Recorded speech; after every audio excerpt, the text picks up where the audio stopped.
ایک بات یاد رکھیے گا، اللہ ہمیشہ لوگوں کو آپ کے سامنے ظاہر کرے گا۔ اس سے کوئی فرق نہیں پڑتا کہ وہ خود کو کتنی اچھی طرح سے چھپاتے ہیں، اس سے کوئی فرق نہیں پڑتا کہ وہ کتنی کوشش کرتے ہیں اور اپنی اصلی توجہ پر پردہ ڈالتے ہیں۔ اللہ سب جاننے والا ہے، وہ ہمیشہ آپ کے سامنے ان کے ارادوں کو ظاہر کرے گا۔ جب آپ کسی مشکل وقت، مشکل صورتحال سے گزر رہے ہوں تو اللہ آپ کو ہمیشہ لوگوں کے اصلی چہرے دکھائے گا۔ یقین کریں، اللہ آپ کی آنکھوں کے سامنے جو کچھ ظاہر کرے گا اس پر آپ حیران رہ جائیں گے۔ وہ لوگ جن کے بارے میں آپ کو لگتا ہے کہ وہ زندگی کے ہر مشکل وقت میں بھی آپ کا ساتھ نہیں چھوڑیں گے، وہ آپ کو اپنی زندگی سے ایسے باہر نکال دیں گے جیسے آپ کبھی تھے ہی نہیں۔ وہ لوگ جنہیں آپ کی مدد کرنی چاہیے تھی، جنہیں آپ کا ساتھ دینا چاہیے تھا، جو بہت دعوے کرتے تھے، جھوٹی باتیں کرتے تھے، اللہ ان کے اصلی رنگ آپ کے سامنے لے کر آئے گا۔ کبھی بھی یہ نہ بھولیں کہ آپ کے ساتھ کون تھا اور کون نہیں تھا۔ اللہ نے آپ کو ایک وجہ کے لیے ہی ان کے اصل رنگ دکھائے۔ یہ بھی اللہ کی بہت بڑی نعمت ہے جو اللہ جھوٹے اور برے لوگوں کو آپ کی زندگی سے نکالتا ہے، اور ایک دن آپ اللہ کا شکر ادا کریں گے۔ ہمیں اللہ سے دعا کرنی چاہیے کہ اللہ ہمیں ایسے لوگوں سے دور رکھے جو ہمارا برا چاہتے ہیں اور جو ہمارے لیے بہتر نہیں ہے۔ ہم نے بس کوشش کرنی ہے اللہ کی ہر بات ماننے کی، کوشش کرنی ہے صبر کرنے کی، کوشش کرنی ہے گناہ سے بچنے کی، کوشش کرنی ہے غصہ ضبط کرنے کی، کوشش کرنی ہے زبان، کان اور آنکھوں کی حفاظت کی، کوشش کرنی ہے دل کی سلامتی کی، کوشش کرنی ہے مثبت رہنے کی۔ ہمارے بس میں صرف کوشش ہی تو ہے، اس سے زیادہ اللہ نے ہم سے ڈیمانڈ بھی کیا کیا ہے۔ ضروری نہیں ہم اپنی ہر کوشش میں کامیاب ہو جائیں، کبھی 20% کامیابی ہوگی، کبھی 60%، کبھی 80% اور کبھی پوری طرح ناکام۔ 100% ہر کوئی کوشش میں کامیاب ہو جانے والے ہم بنے ہی نہیں ہیں، اور اللہ نے ہم سے پرفیکشن مانگی بھی نہیں ہے۔ اللہ ہماری کوششیں دیکھ رہے ہیں بس کہ ہم کوشش بھی کرتے ہیں یا جیسے ہیں ویسے ہی رہتے ہیں۔ اللہ فرماتے ہیں، نہیں ہے انسان کے لیے مگر وہ جس کی وہ کوشش کرے۔ مسلسل کوشش کرتے رہنا، گر کر پھر اٹھتے رہنا، ہار کر پھر سے ہمت کرتے رہنا، کوشش کے 100% نتائج نہ آنے کے باوجود بھی اللہ کی اطاعت کی صحیح میں لگے رہنا، یہ یقین رکھتے ہوئے کہ اللہ میری کوششیں دیکھ رہے ہیں، اللہ میرا تھکنا دیکھ رہے ہیں۔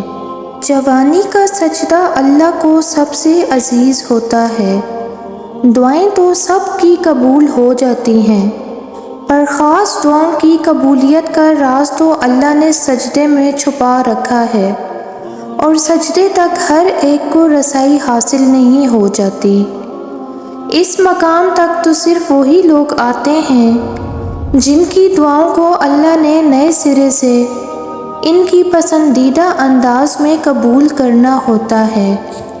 اللہ کی عطا کے خزانے تو بے شمار ہیں، اور وہ تو بن مانگے بھی نواز دیتا ہے، پر سجدے کی لذت سے کسی کسی کو آشنا کرتا ہے، اور جب کوئی سجدے میں گر کر اپنا آپ اللہ کو سونپ دیتا ہے تو پھر اللہ اس کے لیے کافی ہو جاتا ہے۔ اور اس کا کافی ہو جانا جانتے ہو کیسا ہے؟ تمہاری راہ میں آئی رکاوٹوں کی ہر چٹان کو وہ لمحوں میں گرا دیتا ہے، تمہارے چاہنے سے پہلے ہی تمہاری چاہ کو تمہارا مقدر بنا دیتا ہے۔ تمہاری دعا میں ہاتھ اٹھنے سے پہلے ہی دعاؤں کو قبول فرما لیتا ہے۔ تمہارے دکھ، درد، تکلیفیں وہ پہلے سجدے میں ہی سمیٹ لیتا ہے اور تم پر اپنی رحمت کی چادر چڑھا دیتا ہے۔ وہ فرشتے ہو کر بھی اتنا قریب نہیں ہوتے اس سے جس طرح دوران سجدہ اللہ تم سے قریب ہوتا ہے، اور تم اپنے رب کے اتنا قریب جاؤ اور وہ تمہیں خالی ہاتھ لوٹا دے، ایسا تو ہرگز نہیں ہوتا۔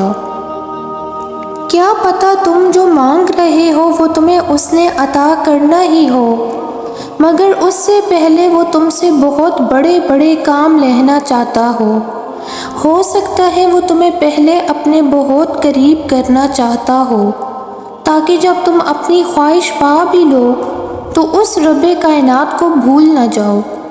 ہو سکتا ہے وہ تمہیں تمہاری خواہش تب نصیب کرے جب تمہیں اس کی سب سے زیادہ ضرورت ہو سکتا ہے وہ تمہیں تمہاری خواہش کے ساتھ ساتھ اور بھی بہت کچھ عطا کرنا چاہتا ہو۔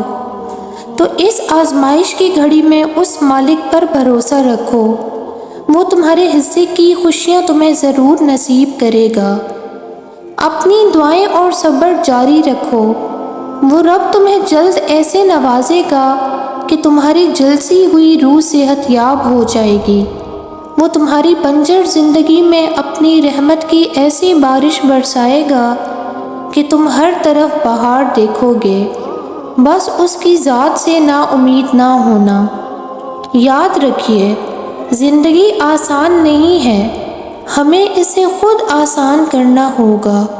بہت چیزیں نظر انداز کرنی ہوں گی، بہت چیزوں پر صبر کرنا ہوگا، اور کچھ لوگوں کے لیے دل کو بہت بڑا کرنا ہوگا، تبھی زندگی آسان اور خوبصورت ہوگی۔